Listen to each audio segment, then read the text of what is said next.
like to reconvene open session, the Washington Unified School District regular Board of Education meeting for March 26, 2015. I would like to ask Judy Prater if you could lead us in the Pledge of Allegiance.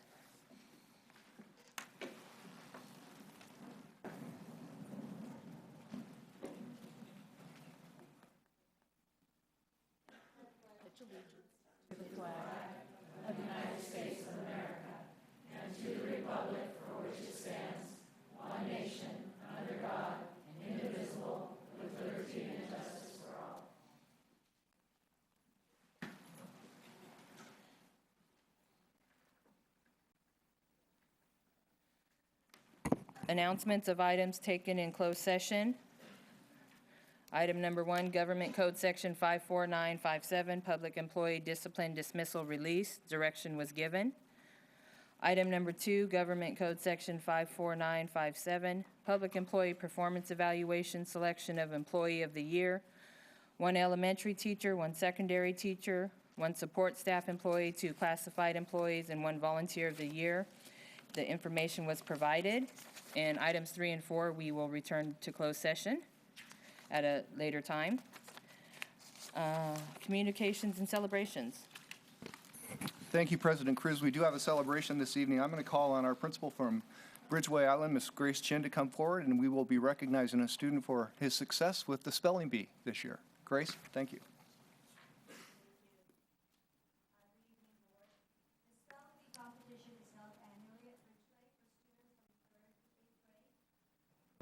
Thank you, Bill.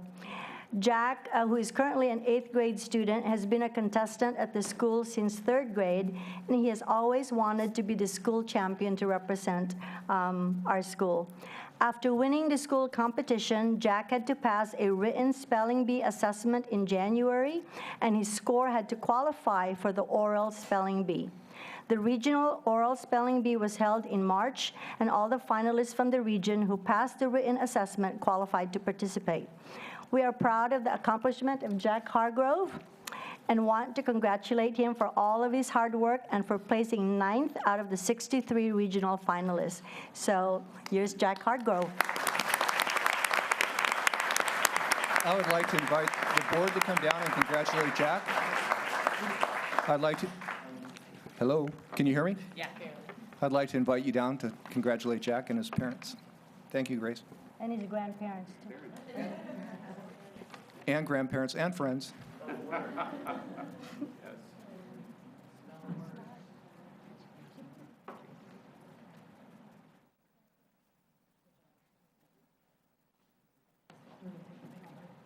a picture, Jack. Congratulations, Jack.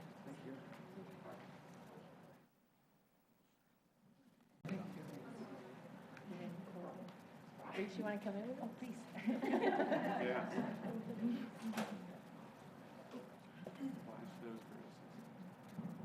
Spell the word. This way. Thank you. Congratulations, Jack.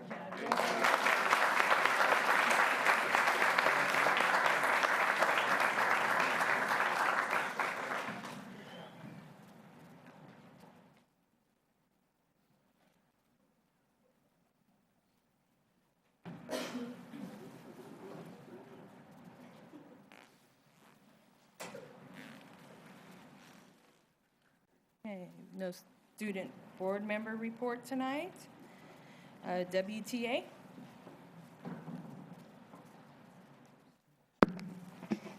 Good evening. It's been a couple weeks since we've talked, and we're still in impasse, and we are still have our mediation scheduled for next month. And on the WTA end of things, we are continuing to educate our members about the process and what's upcoming. Washington Unified's #1 management priority is to recruit, retain, and sustain personnel for a culture of high expectations. So far, we've not seen anything to indicate that this is being turned into action. And this is especially important today, given that we are now in a nationwide teacher shortage. A number of our veteran teachers are actively looking for employment elsewhere, And these are teachers who were trained here in Washington Unified. They learned their craft here. They became excellent teachers here. And they developed relationships with their students' families, and with the community.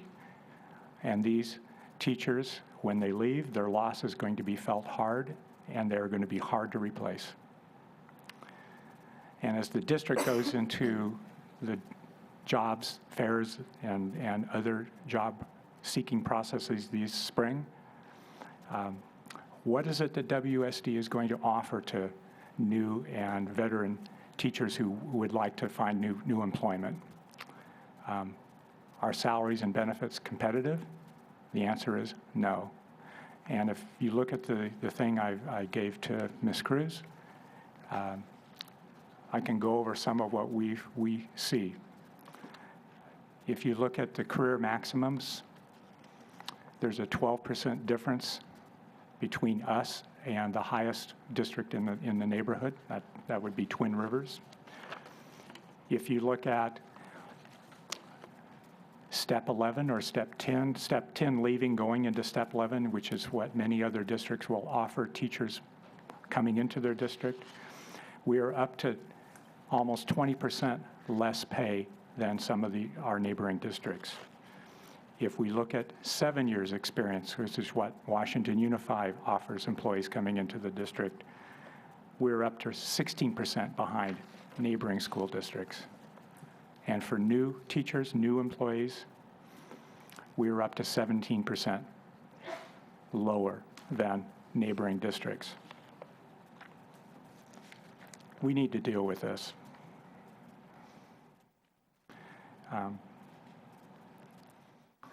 We know our kids are great here, and that we all have wonderful colleagues. But it's going to be hard to attract people to this district who don't know that. On the other hand, there's nothing about the impasse process that prevents us from getting together and meeting. And you, the governing board, have the authority to direct the bargaining team for Washington Unified to come up with a new offer and request to meet with WTA and to end this turmoil. And it's our belief that our outstanding issues can be settled. And as you notice, there's a number of our colleagues here in the audience tonight, some of whom will wish to speak. And they are here because they are committed to our students and to our community, and they want to stay here. And frankly, it's time to show them that they are a priority. And many of them I know have to go home and work on report cards and homework and other things, and I would just like to thank them all for coming tonight. Thank you.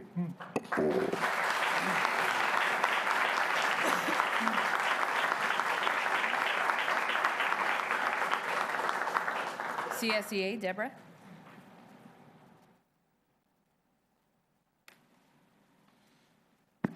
Good evening. Thank you. Well, just want to say that we are in negotiations. This is our second day of negotiations. We already have a couple more days planned, and we hope we'll be able to wrap up everything as quickly as possible, but it seemed to be moving along. So I'm glad to be able to know that it's moving along pretty good, and hopefully it'll stay that way. I also want to thank the board for passing and getting the buses. I know the buses is really needed in our district to get our kids back and forth to school, and transportation is just really thrilled that we're getting 2 buses and that it's being looked at. So I just want to thank the board for that. And other than that, hopefully you guys have a nice spring week, and thank you very much.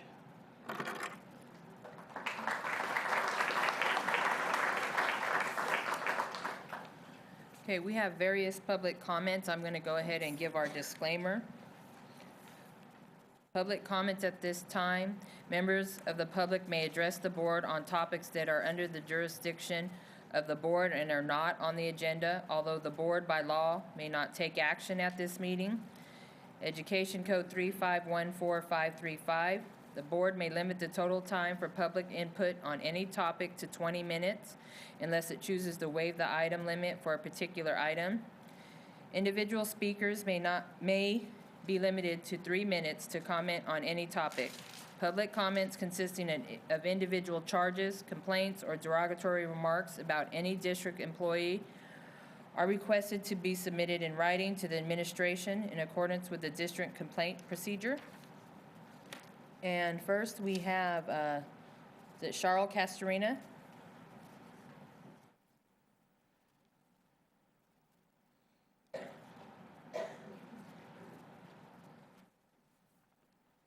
Thank you, board members. I'm Cheryl Castorina. I'm the president of LULAC 3204. And LULAC was informed on February 18th, 2015, that City Manager Martin Tuttle, Dr. Gillian, Scott Landsberger, and Bob Johnson met a couple of weeks earlier, at which time a formal request was considered to consider a protection easement, property transfer, or sale for the properties known as Bright Park and Alice Norman playfields.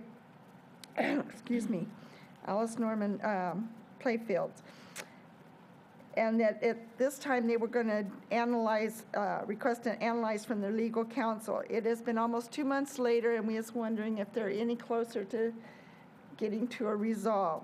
I would like to mention that our LULAC Council takes great pride in representing our community and was persuasive in getting the City of West Sacramento, with the help of the Northern California Construction Training School and the Northern California Cement Masons Joint Apprentice and Training Committee, to do much needed repairs to Bright Park restrooms. I am attaching pictures of the before and after for you to see. They have started on the inside and expect to be finished in the first part of April, in time for the soccer season. Yay! We are all thrilled to see positive changes and can hardly wait for Bright Park Phase 1 project to start. So if you want to see the pictures, I can bring them up to you.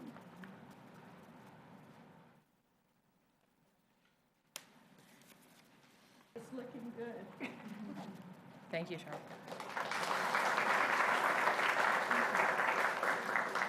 Brett Hatfield.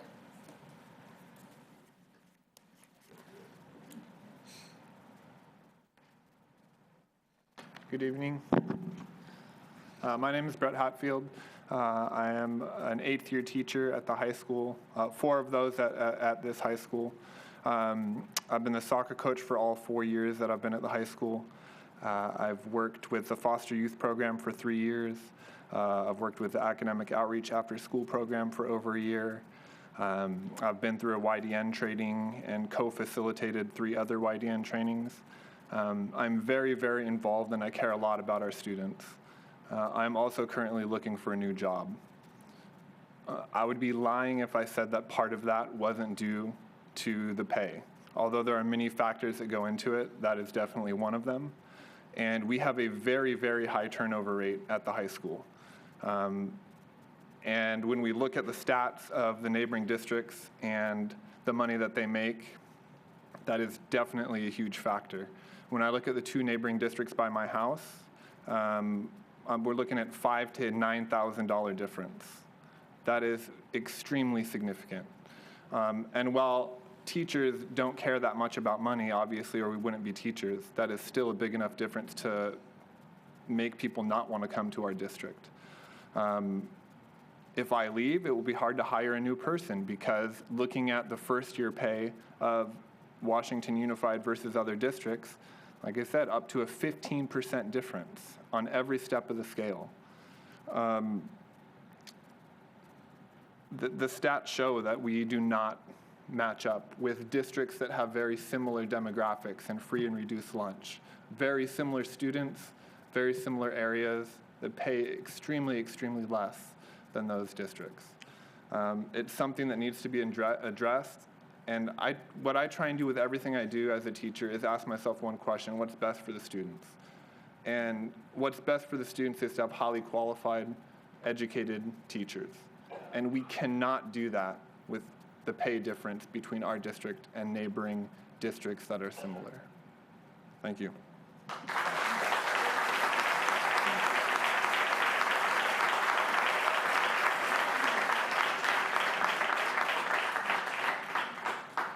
I also want to just give another small disclaimer. I'm having a root canal tomorrow, so when you see me holding this to my jaw, my tooth is hurting, so I didn't want anyone to think I was being disrespectful. Monica Reeves.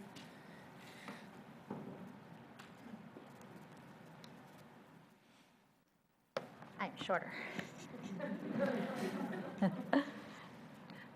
Hi, thank you for giving me this opportunity.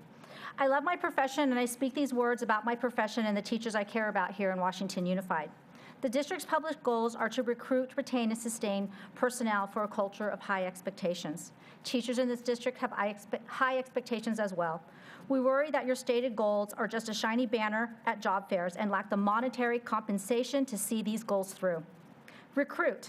Our current salary does not encourage candidates to work in our district. As surrounding districts lower class sizes, candidates will have their pick of districts, and WSD has nothing better to offer. In fact, we have worse than nothing. As tech-savvy applicants know well, they know where to apply, and they know where not to apply.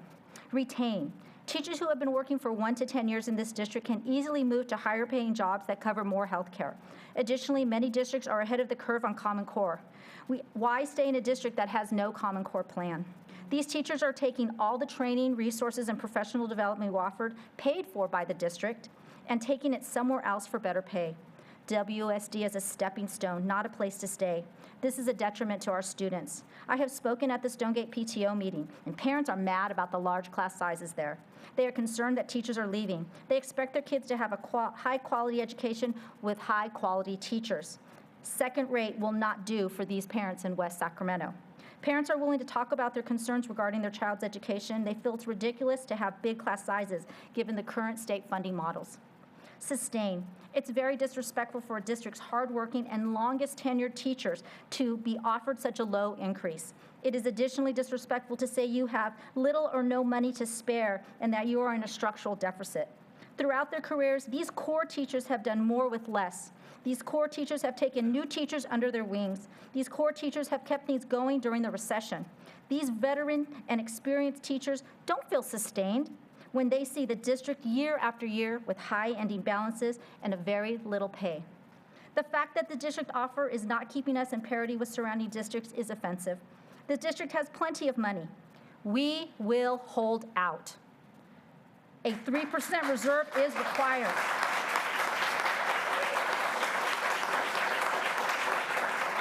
Yet this district continually increased its reserves even during the recession. Teachers are okay with saving money during a recession, but expect a viable pay offer in good times. Thank you.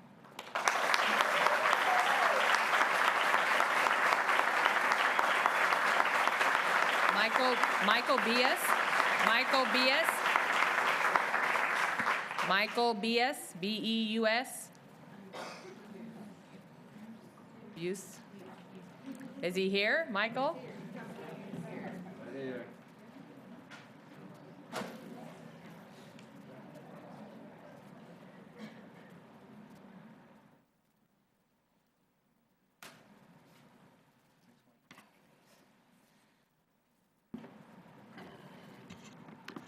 Good evening. My name is Mike Buse. I am a kindergarten teacher at Elkhorn Village School.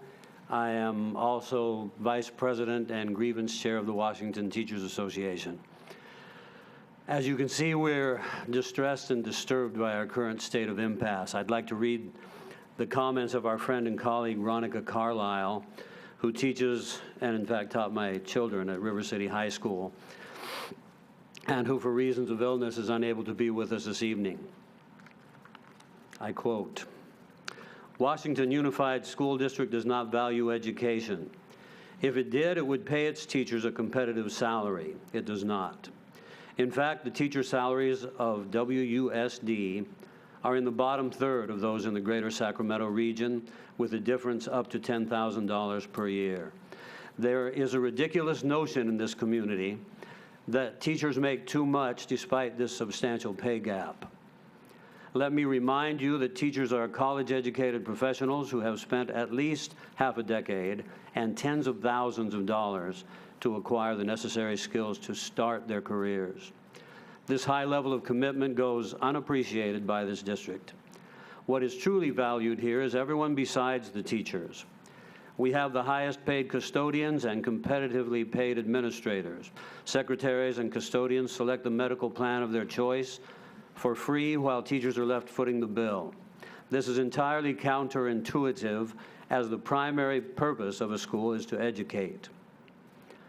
The true purpose of the administrators, custodians, and secretaries in a school is to work as support staff for teachers, as there would be no school if there were no teachers. In this district, however, teachers are paid as an afterthought. It has been more than 7 years since teachers were given an honest raise, as the last teacher raise became irrelevant with an increase in our medical contribution. It's not that the district doesn't have the money. The district is only required to have a 3% reserve. But during the Great Recession, this was as high as 7%, and now it is bursting at 16%. This district simply chooses not to pay teachers what they are worth. My strong advice to any teacher in Washington Unified School District with less than 10 years of experience is to get out of West Sacramento now. In California, districts only honor a limited amount of teaching experience, so it is financially wise to make a move within these first 10 years. The only reason many senior teachers remain is to earn enough service credit and meet the age requirement to retire. Young teachers, if you want any sort of better life than you have now, it's time to leave. Ronica Carlisle, teacher in Washington Unified School District for 27 years.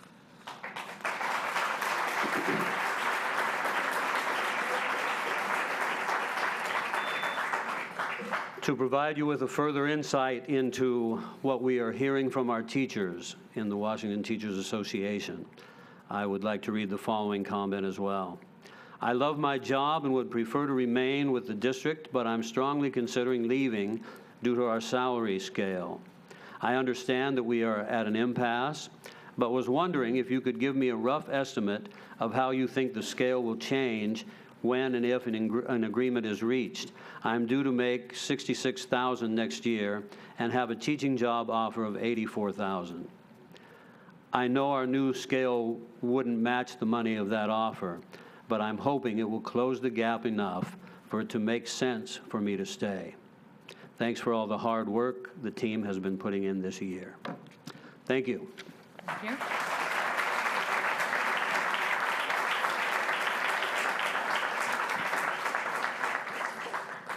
Maria, is it Grijalva? Maria? I'm not here on the school teacher issue. I'm here for single-member districts, and I was hoping that it was going to be on the agenda today, but unfortunately it's not. So I'm here because single-member districts are the future, and the future is here. We only have 2 school boards in Yolo County that are not single-member districts, and so I'd ask you to support single-member districts when they come up. Single-member districts allows fair representation. I live in the north part of West Sacramento, and I would like my school board members to come from my area, and it makes a lot of economic sense, and that's why I'm here. Thank you very much.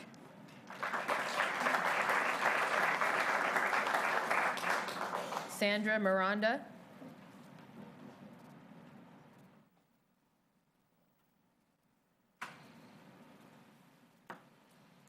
Good evening. I'm Sandra Miranda. I live in the Broderick area, and I'm here as well in support of the single-member representation.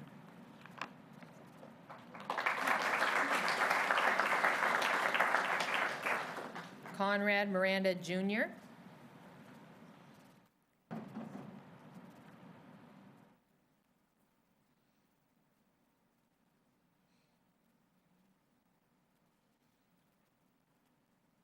My name is Conrad Gilbert Miranda, Jr. I'm here in support of LULAC. I am here to support single membership district representation. We will be more effective and more reflective of the actual population. Thank you.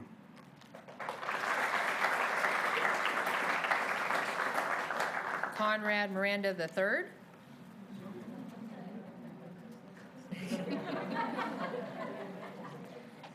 Hello, my name is Conrad G. Miranda III, and I'm here to support the single-member district. Thank you.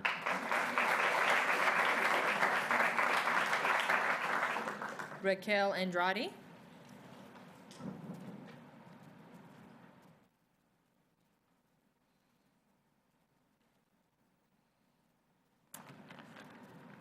Good evening, board members. I'm going to read because I'm so tired. The allergies are killing me. I'm here, I know it's not in the agenda, but I would like to comment in advance about the elections that they were talking about. My kids, they attended Westmore Oaks over the past several years. And I would like to support the motion that changed the election system in the Washington Unified School District from at-large elections to single-member district elections. The most important issue for all of you to consider is the representation of all residents of West Sacramento, because children live in every neighborhood of West Sacramento. In order to meet the diverse needs of the different schools of West Sacramento, it is crucial that every neighborhood have a voice on the school board. The only way to ensure that all voices are heard is through district elections. By having district elections, you will ensure that each elected board member will be accountable to his or her district, and more importantly, to the needs of her district. At-large elections present a difficult obstacle for candidates because of the cost associated with running a citywide campaign. If 5 districts are created for the Washington Unified School District, the cost of a campaign are cut by 80%. In addition, under federal and state law, at-large elections in West Sacramento may be violating the voting rights of people of color. The California Voting Rights Act specifically prohibits at-large elections if they impair the ability of people of color from electing the candidates of their choice, or the ability of people of color from influencing the outcome of an election. Although there are currently probably two Latinas in the board, historically there has not been this level of diversity or participation on your board, right? According to a local lawyer, Alberto Torrico, who has assisted community groups from throughout the state of forcing school boards to adopt district elections, the Washington Unified School District is exposing itself to a possible lawsuit if you do not change your system of elections. So in order to avoid a very expensive lawsuit, we can use that money for the teachers again. And in order to assure that all West Sacramento's residents have a voice in the school board, I urge you to move to single-member district elections. And one more thing, please give the teachers the raise that they need, you know. If we go to the supermarket, you will see the prices are going up and up and up, and we don't want to lose our good teachers. I know, experience counts. And please do not look for a job yet, okay? I know, like I said in previous meeting, we have a very wise women here. So thank you and have a blessed Semana Santa. That's Easter.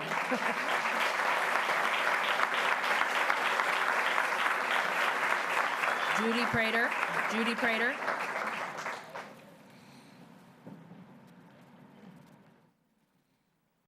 I'm Judy Prater, and I live in Broderick, and I also wanted to express my support for single-member districts, as they are democratic. Thank you. Dale Prater. I'm Dale Prater. I live in Broderick, and I support the single-member district also. Thank you.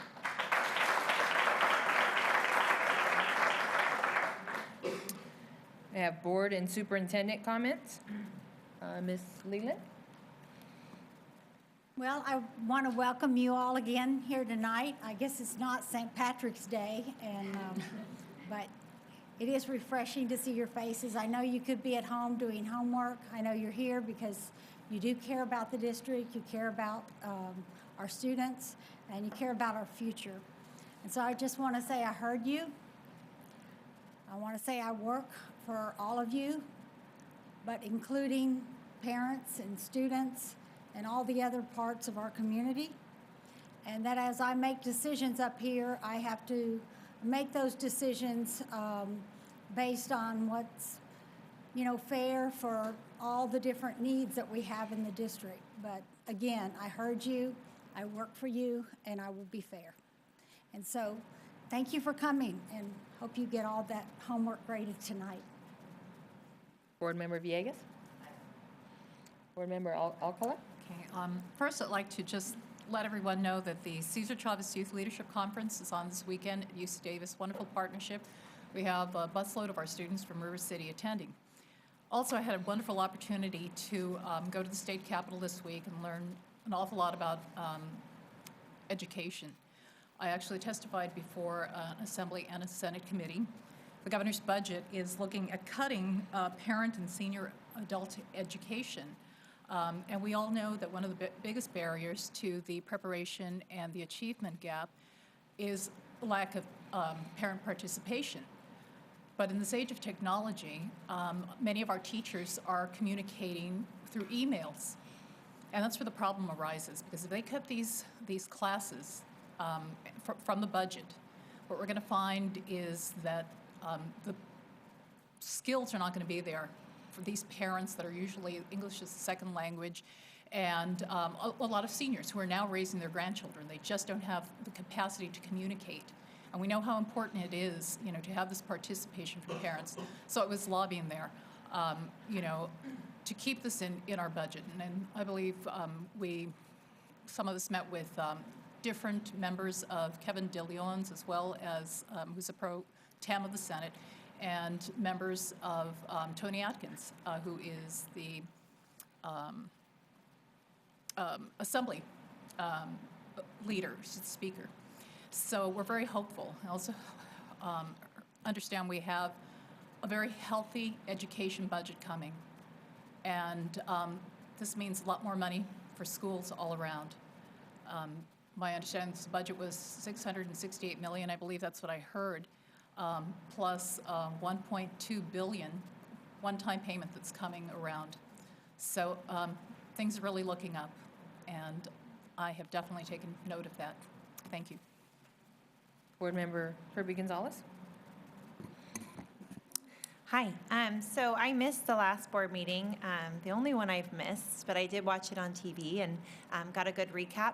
I was in Washington, D.C. for the National Board Teaching and Learning Conference, and it was a place where you walk in the room and you feel like you're with 3,000 of your best friends, because everybody gets it and we're all there for kids. And it's so nice and refreshing to be somewhere where you're there making a difference. And it's not big money, big corporations blaming and shaming. It's really the experts in the classroom being elevated and having a voice in policy. And so I came back so excited, and a call to action for people in this room as we gather names and look around at people in the surrounding areas who are experts and who would like to help inform policymakers. Send me an email. I'll write your name down. I'll add you to the list, because our assembly members, our senators, they need to know your names when they're making policy, because I see who's in their rooms and at their meetings, and it's not educators. So one caveat to throw that out. One interesting thing we talked about too is that a statistic that was thrown out was that 70% of the jobs that people get are because they have a connection with somebody. They know somebody, which speaks to the power of apprenticeships, which speaks to the power of getting kids into internships and helping build those connections when we're in high school and doing it early. Everyone who spoke was an author or doing some exciting things, and I'm sure many up here and out there know Linda Darling Hammond. They spoke about where we are now with needing teachers. There is going to be a shortage coming up, and what can credential programs do? How can they get better and raise the bar? There's many that are doing a great job, and there are some that aren't. And one thing that was noted that the feds could do that would be helpful would be the teacher credential programs. When you look at Singapore and Finland and others, they pay for the credential programs, and they provide a stipend while people are going through those credential programs. And so know that those conversations are happening at the federal level, and it would be nice if they got involved in a way that helped us rather than tying our hands and making us go through more hoops. And as another piece that was important through that I wanted to bring back was I have a great book now on kind of branding, getting your message out as a district. So as we look at hiring our new community outreach person, I look forward to touching base with that person and sharing the book with some ideas there as well. We have our second annual appreciation evening. IKEA gave $200 gift cards to be used in the classrooms of our two Teachers of the Year. So thank you to IKEA. And I will be happy to pass those on to the teachers. And so this is for all staff, for volunteers, for the whole community, for anybody watching at home. We would love to have you come out to Raley Field on, let's see, you need to get your order in by April 15th. But it'll be Tuesday, April 28th at 7:05. So I hope that we can have the whole community just come together and celebrate all the good work that is happening. Also, right now, students are going on to the state competition for History Day, and this is can be a local competition, move up to state, and move up to nationals. And though YOLO doesn't have a program for History Day, Sacramento County Office of Education has welcomed Washington Unified. So if there are any history teachers or departments that would like to get involved in it, it's a historical investigation. It's really exciting, a lot of choice, fabulous thing to do. And so we can reach out to SCOE and maybe make that happen for next year. 4th and 5th grade can create a poster. And then the possibilities are kind of endless for middle school and high school. And the kids going on to state are just so excited and so cute. But they're excited at county too, even if they don't make it on. So looking forward to more ongoing conversation. And thank you to the teacher who gave us this activity log, because then I realized how little I was exercising, and I'm starting to fill it out. Thank you. I'd like to echo Board Member Leland's comments and thank all the teachers and our community for coming out. As you well know, we're all voted in by you to share this seat. And I really thank the teachers for coming out and sharing their emotions and being part of the solution, as well as our community members, because if we don't hear from you, we're 5 board members up here. We can't be everywhere. So I thank you very much for coming out, and I wish you all a good spring break. And I also really would like to thank, we have a great staff, but I really would like to thank Scott Landsberg. The other evening over the last month, I had a group of employees come to me that really needed some guidance, and I called Scott and I said, hey, can you meet on Saturday? And he said, no way, but we all have lives. But he did meet after hours on Monday with a group of employees, and everybody left feeling really good about it. And sometimes I think our community thinks that a lot of our staff work 8 to 5, and they really go above and beyond. And I think it was a great thing. So I just really wanted to thank Scott for doing that.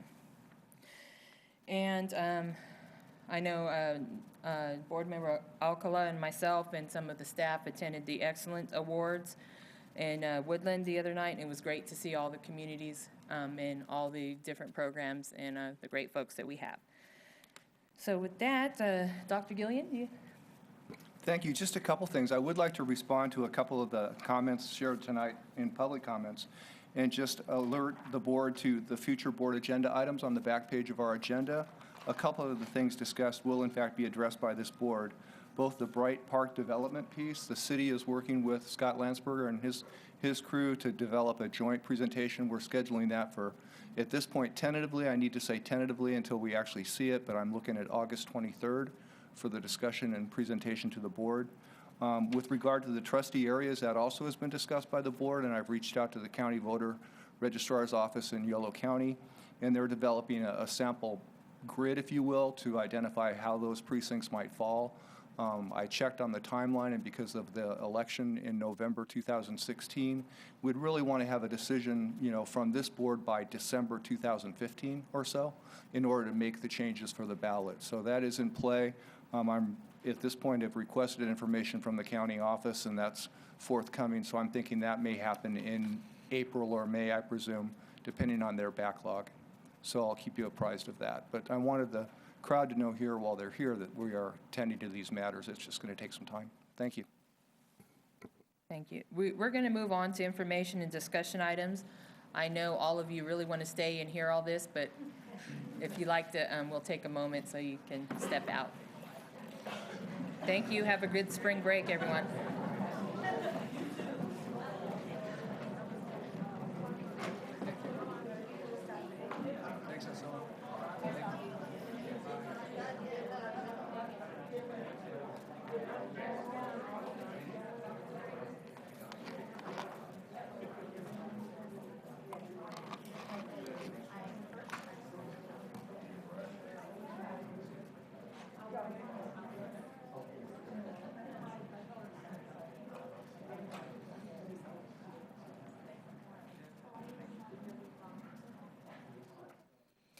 Information item M, Farm to Fork Culinary Program Progress Update Number 2, broaden the implementation of the career and technical education and visual and performing arts. Thank you, President Cruz, members of the board, Dr. Gilliland. We just wanted to bring you an update on the progress that we've made working with our partners, Centers for Mary Kimball from Centers for Land-Based Learning. When we talked to you last in December, we had really kind of a concept of what we might do. In fact, that's the map that we showed you. It's kind of a rough draft showing you kind of what we wanted to do. Really providing space at the YOLO Center for about 1.5, 1.6 acres of land that could be used as an urban farm, and working through some opportunities to engage in some educational programs. So this is where we are now, and you'll see in your board packet that we have a license agreement we worked through with our attorneys, and so we're preparing to work on that. We wanted to just bring this to you as an information discussion item so you could see where we are, and then talk a little bit about what this is actually going to look like, and then bring something back to you at the next meeting regarding that and educational opportunities that we have through this. The second part of the packet, which doesn't show up as well here as it might show up in your packet, that's the other addendum, which really gives more detail to the actual space that we'll be using, showing the egress that will be coming in from behind Collins Teen Center, so that all egress, all entry and exit goes through there, that the area is fenced off. And then it also shows the solar panels, and you'll see that the solar panels really have no effect at all on the farm, and the farm has no effect at all on the solar panels. Mm-hmm. Did you want to talk a little bit about it? Sure. Thanks, Mary. Well, it's great to be here again. Thanks for having me and continuing to work so diligently on this effort. I really thank Bill and Scott and the attorney, Patrick Gunn, who have worked so diligently, especially in the last month, to put this license agreement together. And I'm wearing a button, you may not see it from there, it says, I like urban ag. I don't know if you know this, but just this week, Sacramento passed an urban agriculture ordinance, doing all the things that West Sacramento already is doing, which is pretty cool because West Sacramento was used as an example at that city council meeting of all of the things that can be possible. This is a part of that urban ag work here in West Sacramento. Since I was here in December, we've added 2 additional sites in West Sac, one on Cummings Way in Douglas, and the second on Lake Washington Boulevard in Jefferson, right across from Nugget Markets. That's a 3.3 acre site. So we're already up to over 5 acres. This particular site, which we are so incredibly excited about, is almost 2 acres, actually, so a pretty impressive amount of property. And it really has the opportunity to do so many things, not only for beginning farmers, which of course is what we're all about, but education, which is also what we're all about. We are thrilled that this site is behind a school because it's something that we've always wanted to do. Connect beginning farmers up with the school to have the opportunity for that school to really integrate their learning with a, quote, school garden, but in this case, it's way beyond a school garden because it's a commercial operation, and so then there's all of the other kinds of ability to learn skills, to learn economic development and business practices, to learn, Sarah, I believe you were talking about, or somebody was talking about internships and job experience. And I want to also point out, and I can't remember if I said this at the last meeting, but we're contracted by NextEd, Center for Land-Based Learning is, and we're leading the agriculture, culinary, food, and natural resources career pathways for NextEd, and so both CAP and Crane. And that means that we're the ones working with all of the different industry partners to help connect them, the students in all of these different schools, of course, including River City High School, to opportunities in agriculture, culinary, food, natural resources. So we're in this great opportunity with this site, I think, and that you are in this great opportunity to make, number one, a real model that can be utilized not just here in this region, but throughout the state. To partner with nonprofits, partner with beginning farmers, and have a place within a school that gives teachers the opportunity to completely connect with curriculum, and the school itself doesn't have to provide any of the which is such a big issue, salary and labor and all of those kinds of things that we would be taking on for that. We would be the ones running that. It would be our urban farmers running that and connecting totally with your schools and your students. And because there's also the Collins Teen Center, the ability to have this really great circular model there where the students during school hours can be involved and they can be involved after school hours. I literally just was meeting with Chef Michael Toohey, who's the one who is the lead on the new arena and all of the culinary opportunities at the arena. I was telling him what I was doing tonight, going and talking to you about this opportunity. He wants to source food from these farms and include the students in such a way that they are involved in the food production, they're involved with learning about all the careers, they're able to job shadow and learn at the new arena with all of the incredible opportunities that are going on there. And he literally wants to make it a part of the story of the arena. So those are the kinds of opportunities that I feel are available with this site. The license agreement, I think, is pretty straightforward. We worked really closely again with the staff and with Patrick to put it together. We fully intend to put together more of the pieces of the program piece, right? Because that's not necessarily part of a license agreement.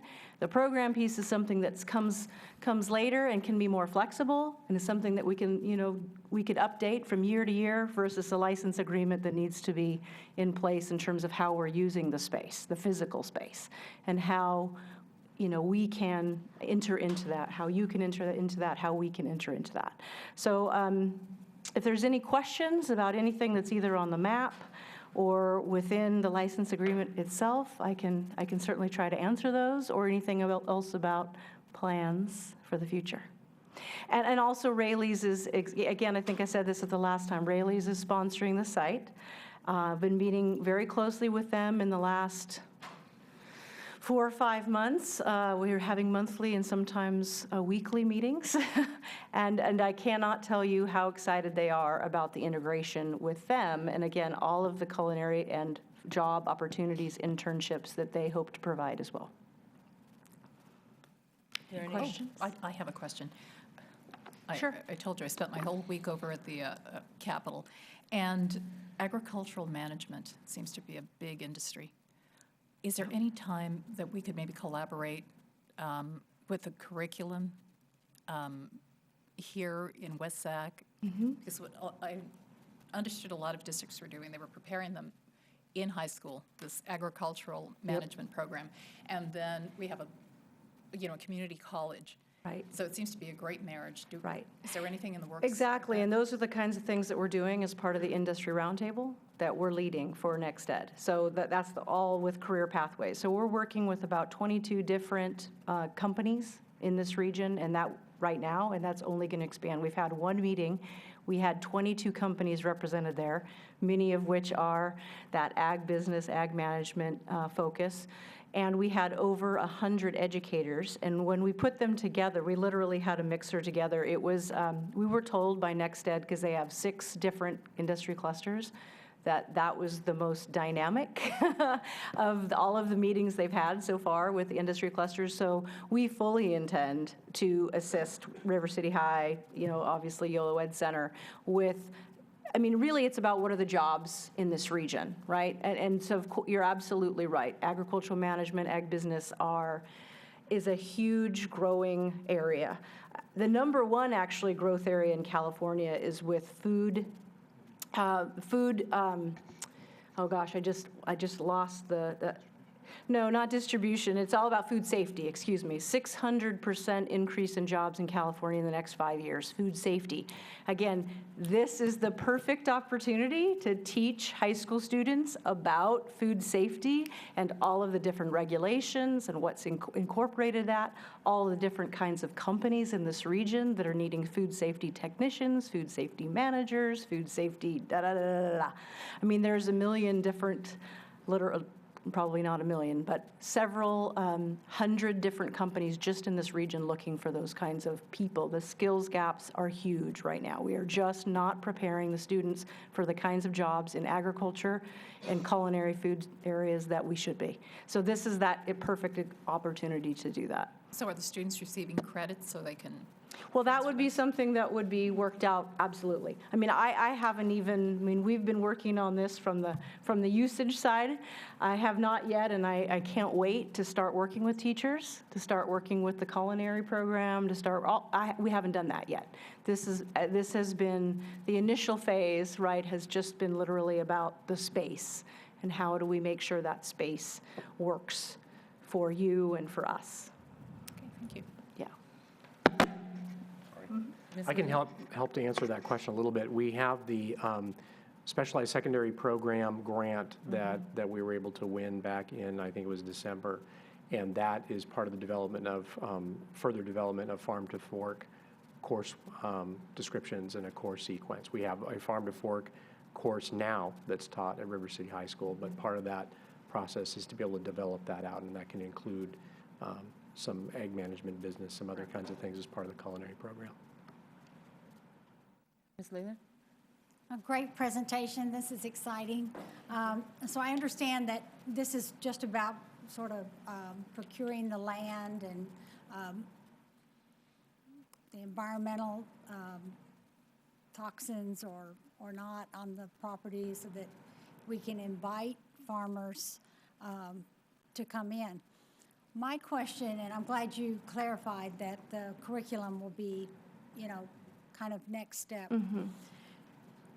My question, you mentioned a couple of sites. I wish you could just review those because are we going to have sites that would be in some proximity to a majority of our schools or in, that are spread out in our locations? So I know about the one near the Nugget and this one. Are there others? So the first site that we launched last May is at 5th and C, which probably many of you have seen. Okay. Right on the corner of 5th and C. That's 2/3 of an acre. And that is the one that we are in partnership with the city of West Sacramento, because that's city-owned land.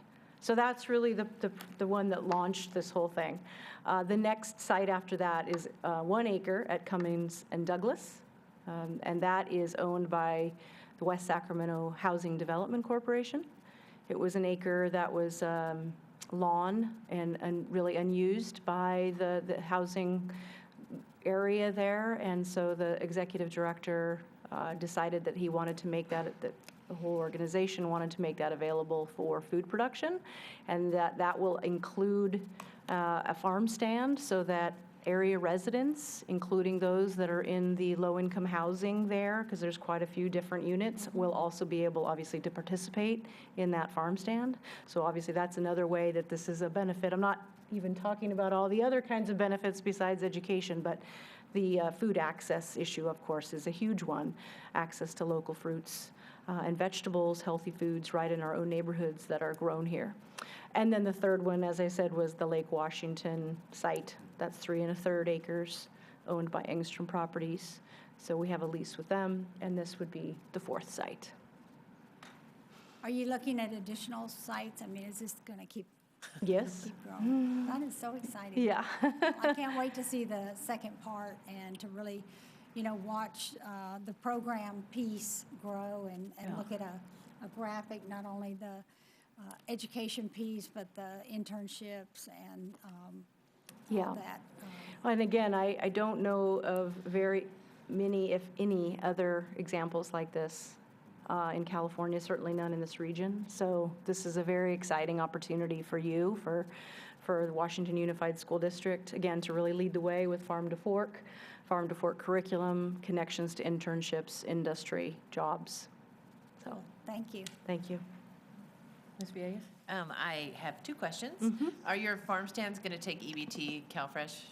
They are. So right now, we don't have the ability. We're still in the process of getting approval. So our current farm stand is at 5th and C, and that's only on Fridays. But we're expanding that soon. You will soon see a big sign at 5th and F, which we are going to be leasing Fulcrum property site there there was a church there, and they tore that down, so that big open lot. So we're going to be having our farm stands there probably at least twice a week, potentially more, with different hours as well, so that people can access it at different times of day. And as soon as we get EBT accessibility, we'll be adding that in. And yeah, every place that because we're also building a mobile farm stand, and so we'll have the ones that stay in place there at 5th and F, but then we want to have a mobile farm stand that can travel around, so to speak, West Sacramento to different communities and different neighborhoods. Are you working with the Veggie Trike guy? Veggie Trike guy buys from us, yeah. And then another one is, we're still set to open our culinary academy in the fall, right, Bill? Is that correct? Yeah. That's the plan, correct. That's what all the Bright work is for. And we'll be able to get Mary's fruit and vegetables over there, and that's what we're going to work out is how that all happens. But that's been the conversation all along. That's what I thought. Just wanted to confirm that. Yeah, well, I'd like to just add one more thank you to all of you, Scott and Bill and Mary, for working so hard on this. It's been a short time frame, and I think you guys have done a great job, and glad that it worked out. Thank you. All right. I echo the thanks. And just so I'm clear, is this funded then through the Crane grant that was gotten, or how? No. Okay. No, the Crane grant, the Career Pathways grant, that funds the Center for Land-Based Learning to lead the industry roundtable that I was referring to, the ag, food, and natural resources industry roundtable. What's funding this site is Raley's. Oh, okay. And so, Raley's. So long-term, will we need to explore long-term how to sustain this, or are we feeling like it will be? Well, Raley's wants to be in it for the long term, number one. And number two, the majority of the expenses, right, with this farm are upfront. It's like with any kind of infrastructure project, it's all that upfront cost, getting the water lines hooked up, getting the sheds built, which NCCT's been building all of our sheds, all of our shade structures, all of our wash stands, doing all of that, plus a lot of volunteer effort, and that we fully intend to do that. Obviously, with the site, Raley's wants to be very involved, wants to get big groups of volunteers out to assist. So that's great, right? And that the intention is that will continue. I mean, that's from their perspective and their commitment. We had a dinner with them a couple weeks ago with all of their top administration executives. Every single one of them was there at a dinner that we had about 2 weeks ago at the 5th and C site, and they are committed to this for the long term. But the other part of it is there does need to be funding. I mean, the farm itself, just like any farm, will have to keep money away for operations and maintenance. And that will absolutely be part of the long-term sustainability plan, is how much of that will need to be retained each year so that we can make sure we have that kitty, to utilize for whether it's a water line breaks, or we need to build something new, or need more compost, or whatever it may be. But we have a really good handle on those costs on a per acre basis. And so just all of the accumulated knowledge from all of these other sites is also helping to bring that knowledge in for this site. Thank you. I have one more question.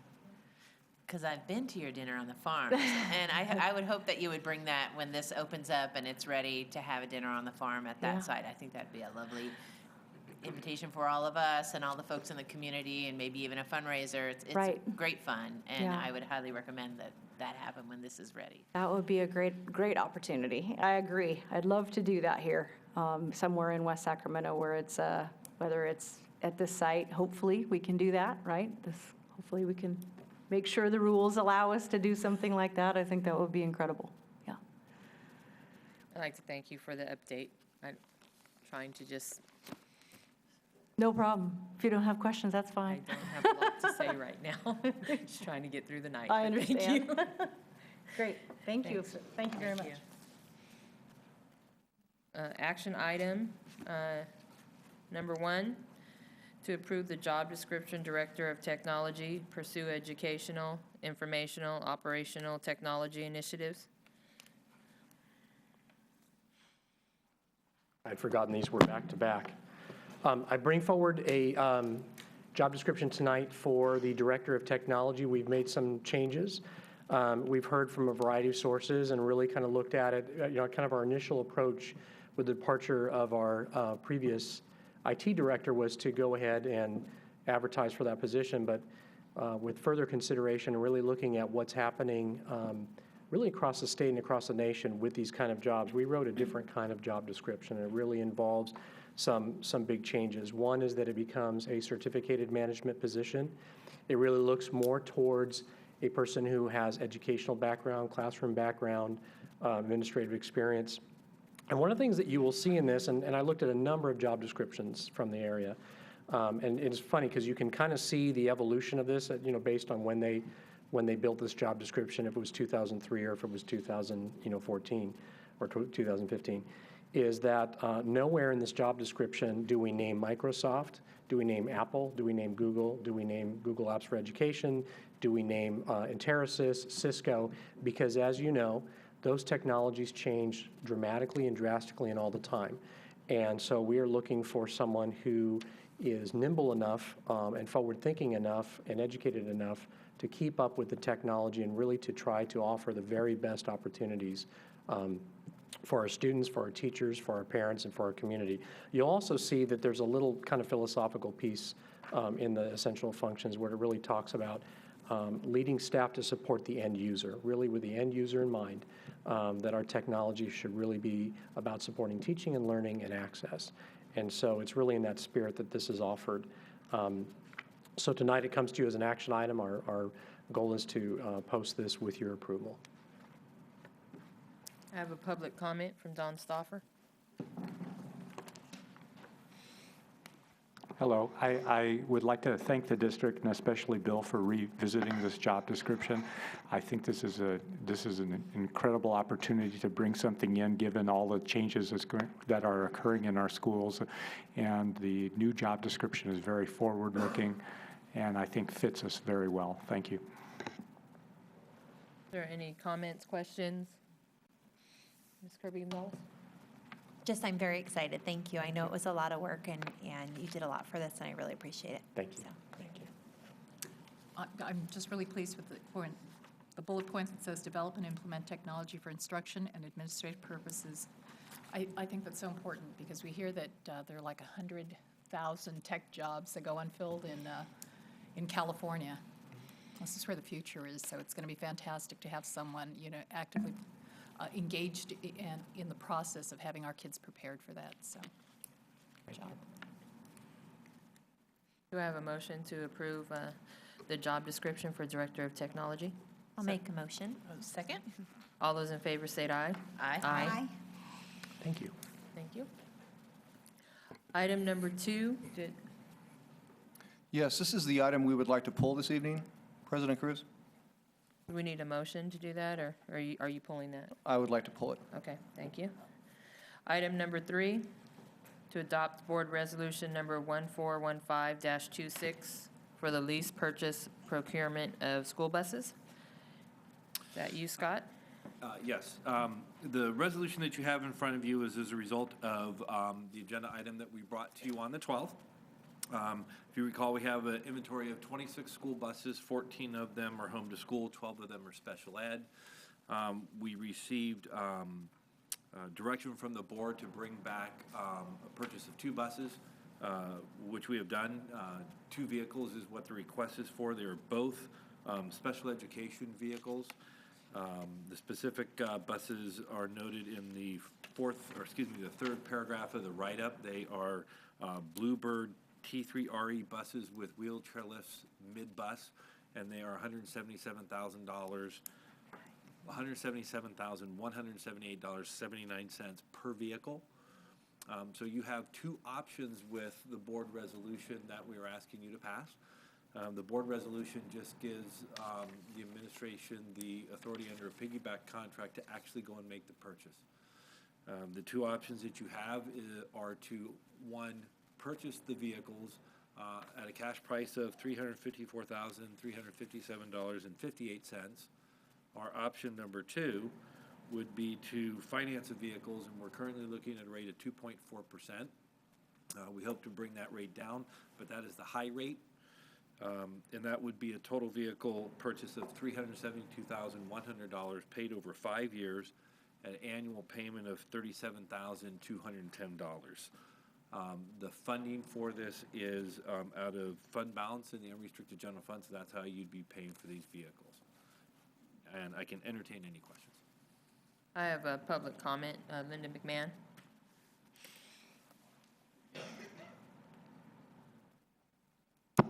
Good evening.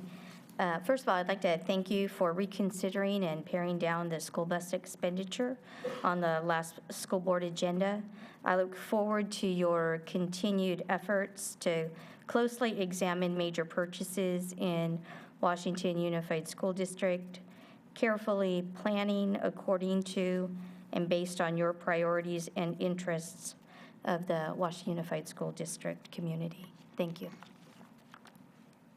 Any comments, questions? We need to decide option 1 or 2. Is that correct, Scott? Or That is correct. so we need some comments or questions. I would recommend that we do the cash option because it's cheaper. Scott, I would be okay with that. I just had a real quick question. You said that they want to finance them at 2.4, which you said is high. What normally is the? Well, 2.4 is going to be the most expensive leasing cost we were going to see under this plan, because the lease provision of the piggyback contract has a maximum interest rate of 2.4%. If the board chose to finance and do the lease purchase over 5 years, we would go out and we would try and get a rate better than 2.4%. But I don't know if I can get that at this point. So we're showing you the maximum financing exposure of 2.4%.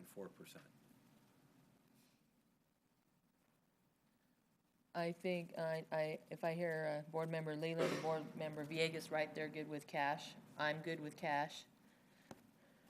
Yep. Kirby Gonzalez. I'll make a motion. So, to adopt the board resolution 1415-26 for the lease purchase procurement of school buses with option number 1, cash. Do I have a motion? So moved. Just a second? Second. All those in favor say aye. Aye. It's a board resolution. It needs to Oh, be I'm roll sorry. call. Thank you. Thank you. So each. Yes. Aye. Board Member Leland. Aye. Board Member Alcala. Aye. Board Member Villegas. Aye. Board Member Kirby Gonzalez. Aye. And I too vote aye. Consent items. Do I have a motion to approve consent items? So moved. I'll second. All those in favor say aye. Aye. Aye.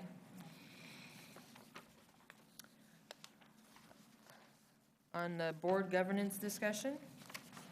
I know I've been talking to Board Member Alcala, and she definitely is looking forward to that governance workbook we're working on. And I will be on spring break myself next week, but I am working on bringing you a packet on the next board meeting, so hopefully we can get that started. I also did ask Board Member Alcala to get the website from Kirby Gonzalez on that training. If you could maybe just send it out to all of us again. Is there any comments, questions on that? And just saying, board governance, just for us to be thinking, I think, just to kind of let it simmer, is a thought might be to go over, we do our strategic priorities, maybe rethinking the timing in the future so that it's in the summer as we go into that school year, thinking about where we'd want to be. So just something to be, I think, thinking of and being aware of that that might make sense as we look, move forward. And I've seen some other districts that do theirs in the summer. So maybe a conversation, or I could be privy to the timing and that. So as we move forward, thank you. I think it might be important to look at, our board calendar again. And I think that also might be a part of the board governance handbook. I think we had a nice model of what agenda items we had in certain months, and we could include that strategic planning in that, along with items that are regularly reported out. But we haven't, I don't think we've visited that calendar in quite a while. And just a question that goes with that, has, maybe we haven't had a board member do it yet, but any of the Masters in Governance courses, and if somebody went about that, what would that look like? Do they? I just did the master, well, it's Master in Governance, and it was incorporated in the new president. And I actually have a book, and my intention is to give you guys a full packet so we can incorporate everything in the handbook. So when you registered then, did you go through Angela? I or? did. Okay, I did. okay. Thank you. And there are a lot on the CSBA website, a lot of webinars that are helpful. Q, we kind of went over future board agenda items. Is there any questions, comments, or concerns about those? I think we're keeping staff busy. I would just like us to look at our policy. I've said this before, but I'll say it formally, just to add the caveat or make sure that it's there for students, for families who opt out, just to ensure that the students who may be opted out, I know in some places people worry about repercussions if the other student opt out, and so that we ensure that that student doesn't. State testing. So if they opt out of standardized testing, then we can ensure that they are coming to school and will have an educational experience, and that it won't be punitive or anything. You were talking about vaccines, so that's. No, sorry, no, don't do that, please. I knew that's what you were thinking, Kate. Sorry, no, not that conversation. Good thing I asked. With that, we will return back into closed session.